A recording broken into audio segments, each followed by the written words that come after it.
৩ জানুয়ারি ২০২৬ এক ঐতিহাসিক ভোরের সাক্ষী হল বিশ্ব।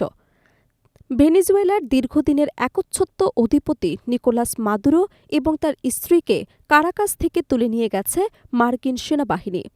প্রেসিডেন্ট ডোনাল্ড ট্রাম্পের ঘোষণা অনুযায়ী এখন ভেনেজুয়েলা আমেরিকার নিয়ন্ত্রণে।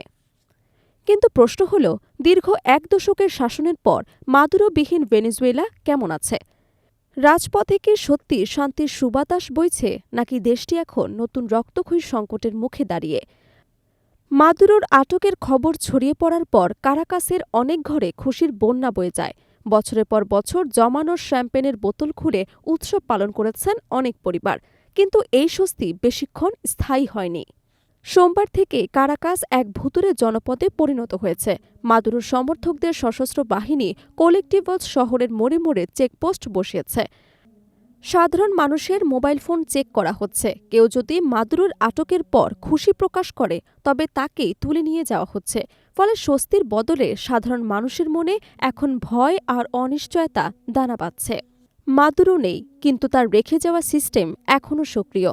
ভাইস প্রেসিডেন্ট দেলসি রদ্রিগেজ অন্তর্বর্তীকালীন প্রেসিডেন্ট হিসেবে শপথ নিয়েছেন এবং তিনি এই ঘটনাকে নৃশংস আগ্রাসন হিসেবে অবহিত করেছেন।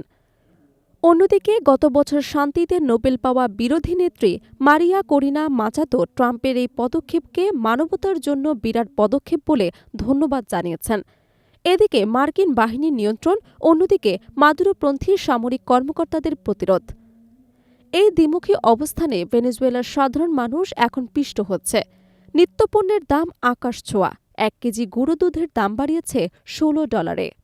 ট্রাম্প প্রশাসন বলছে মাদুরোকে সরানো হয়েছে মাদক পাচারের অভিযোগে এবং ভেনেজুয়েলার তেল সম্পদ দিয়ে দেশটির পুনর্গঠন হবে। কিন্তু রাশিয়া এবং চীন একে সরাসরি আন্তর্জাতিক আইনের লঙ্ঘন এবং গন্ডামি বলে আখ্যা দিয়েছে। জাতিসংঘের নিরাপত্তা পরিষদ এই ইস্যুতে দ্বিধাবিভক্ত। ভেনেজুয়েলার ভিতরে এখন এক ধরনের হাইব্রিড যুদ্ধ চলছে। একদিকে গণতন্ত্রের আশা, আর অন্যদিকে বিদেশি হস্তক্ষেপের ফলে সার্বভৌমত্ব হারানোর বেদনা। এই দুয়ে মিলে ভেনেজুয়েলা এখন এক আগ্নেয়গিরির ওপর দাঁড়িয়ে। মাদুরোকে সরানো কি ভেনেজুয়েলার সব সমস্যার সমাধান, নাকি এটি এক দীর্ঘস্থায়ী গৃহযুদ্ধের সূচনা মাত্র? কারাকাসের শান্ত রাজপথ কি কোনো বড় ধরনের ঝড়ের পূর্বাভাস পাচ্ছে?